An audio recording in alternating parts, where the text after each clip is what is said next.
Hello बच्चों। आज हम लोग कोऑर्डिनेट चैप्टर का बहुत ही इम्पोर्टेंट टॉपिक नॉमेनक्लेचर पढ़ेंगे। नॉमेनक्लेचर पढ़ने के लिए सबसे पहले आप ध्यान दीजिएगा, मेरी फर्स्ट वीडियो को ज़रूर देख लीजिएगा। और उसमें मैंने आपको काउंटर आयंस क्या होते हैं, सेंट्रल मेटल एटम्स क्या होते हैं, लिगेंड क्या होते हैं, इन सब के बारे में डिटेल बताया है। अब अगर हम बात करें कि हमको अगर नॉमेनक्लेचर करना है, एक best example potassium ferrocyanide, it's the common name. अब हम इसको कन्वर्ट करेंगे आईयूपीएसी नेम में। तो आईयूपीएसी नेम में कन्वर्ट करने के लिए सबसे पहले आपको क्या लिखना होता है? सबसे पहले आपको काउंटर आयन लिखना होता है। काउंटर आयन में भी वो काउंटर आयन जो हमारा कैसा हो, जो कैटायन का पार्ट हो। तो सबसे पहले देखिए यहाँ पे पोटेशियम, सिर्फ और सिर्फ आपको नंबरिंग नहीं लिखनी है, कैटायंस नेम लिखना, और वो भी कॉमन नेम लिखना। तो पोटेशियम आपने लिखा पोटेशियम, पोटेशियम। फिर उसके बाद क्या लिखना है? Number of ligand. अब इसमें आ जाइए, ये कोऑर्डिनेट स्फीयर है। कोऑर्डिनेट स्फीयर में ये है मेरा number of ligand. Number of ligand 6 को हम लोग क्या कहते हैं? हेक्सा। सिर्फ हमारे पास साइनाइड लिगेंड है तो ये हो गया 6 को कहते हैं हेक्सा। तो ये हो गया मेरा हेक्सा CN। अब लिगेंड में हमेशा याद रखिए, अगर लिगेंड आपका एनायन है, एनायन मतलब माइनस है, तो हमेशा आपको याद रखना है कि उसके नेमिंग के अंत में O लगा देना है। 2004 में आईयूपीएसी सोसाइटी ने थोड़ा सा चेंजेस किए, ओ की जगह उन्होंने कहा IGO लगाना है। तो आप साइनो भी लिख सकते हैं, साइनाइडो भी लिख सकते हैं, बट अगर हम बात करें तो विच इज अ बेटर, तो साइनाइडो इज अ मच बेटर। ठीक है, तो अब आप हम लिखेंगे लिगेंड ऑफ नेम, तो हेक्सा साइनाइडो। फिर उसके बाद करें central metal atom. Central metal atom क्या है? लार्ज ब्रैकेट के तुरंत बाद जो होता है एटम, उसे सेंट्रल मेटल एटम कहते हैं। या मैं कहूं ट्रांजिशन एलिमेंट जितने भी हैं, डी ब्लॉक एलिमेंट जितने भी है, वो हमारे सेंट्रल मेटल एटम है। यानी आयरन।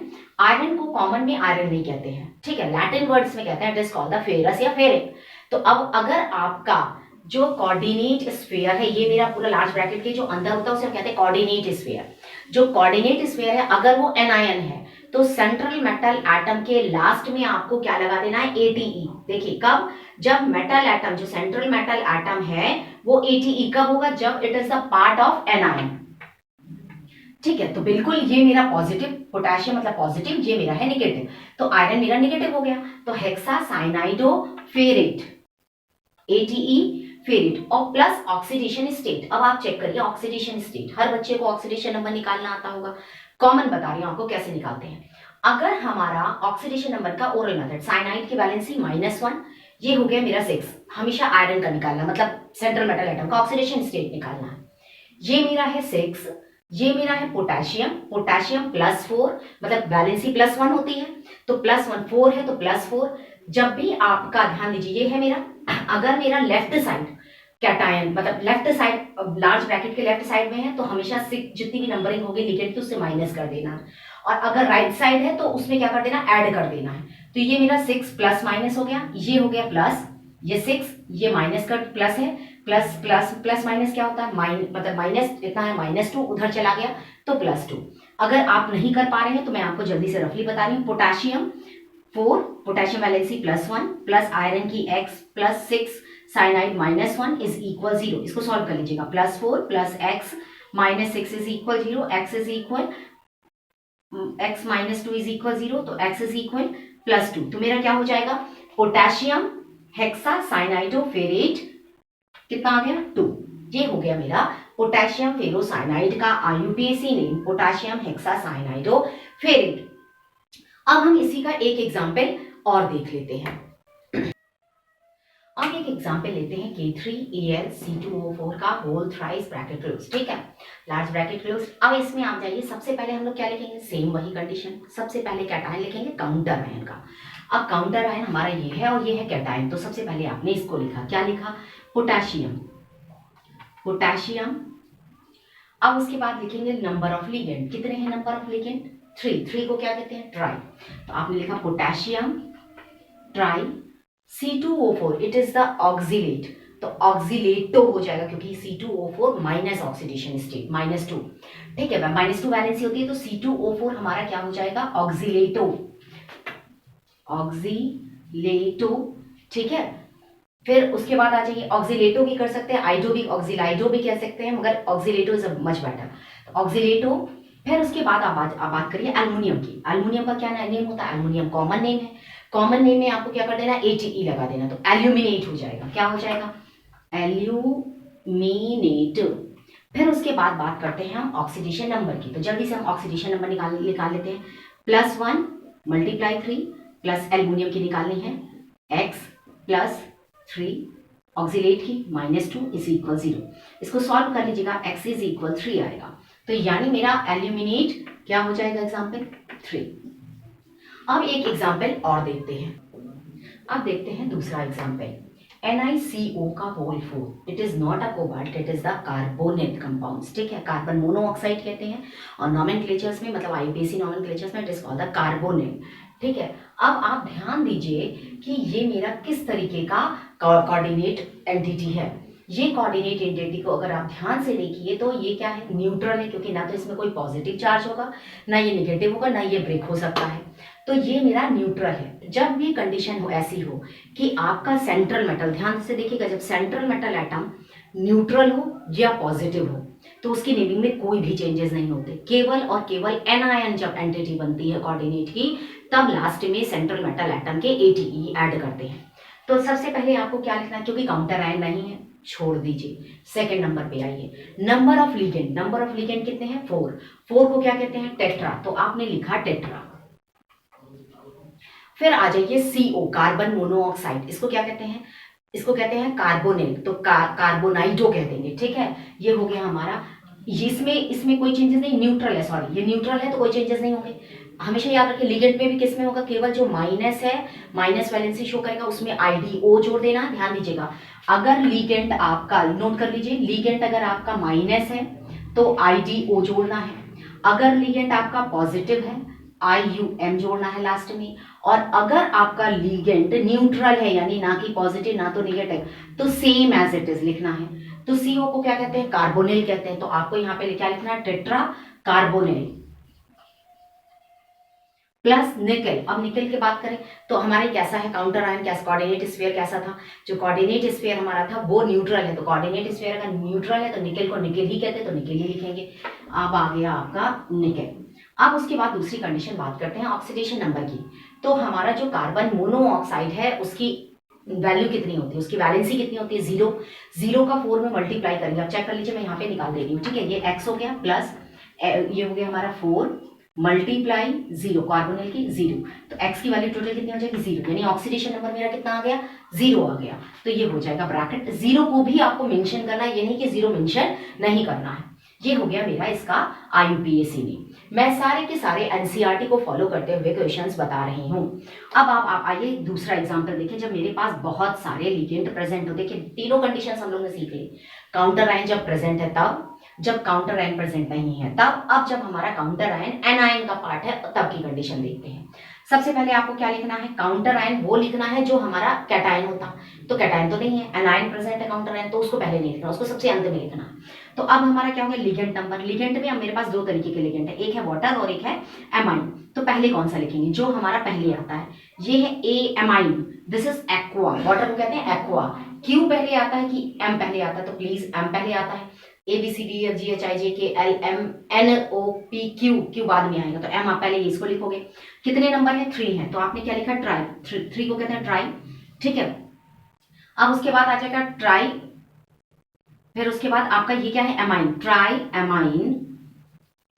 एमाइन, एक चीज याद रखिएगा, अगर NH3 है, अमोनिया फॉर्म है, तो AMMI, यानी बच्चे अक्सर मिस्टेक करते हैं और इसमें बहुत ज्यादा ब्लंडरिंग होती है, AMM लिखेंगे। बट अगर NH2 है का फॉर्मेट है या N का केवल फॉर्मेट है तो भी वर्डिंग एमाइन आएगी, पर वहां के एमाइन में केवल एक M होगा। ठीक है, अगर कोई वर्ड है NH2 तो इसके लिए AM लिखेंगे केवल।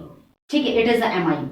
और अगर यहीं पे NH3 की फॉर्मेट है तो एमाइन हो जाएगा, ट्राई एमाइन। अब फिर से try aqua, central metal atom chromium. अब आप बताइए क्रोमियम कैसा है, पॉजिटिव है, पॉजिटिव में कोई नेमिंग चेंजेस नहीं आएंगे, ये पॉजिटिव है, ये निगेटिव हो गया।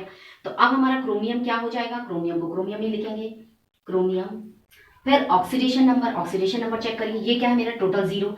ये मेरा क्या है, टोटल 0, कोई वैलेंसी शो नहीं करता है। क्लोरीन कितनी करता है, 3, उधर चला गया तो 3 + 3 हो गई, मतलब आपका लिखा 3। फिर उसके बाद आ जाएगा, ये एज इट इज नेमिंग लिखनी है जैसे आपका नेमिंग कंपाउंड के साथ होता है। सोडियम क्लोराइड, तो क्लोराइड आप केवल कॉमन लिखोगे, दिस इज क्लोराइड।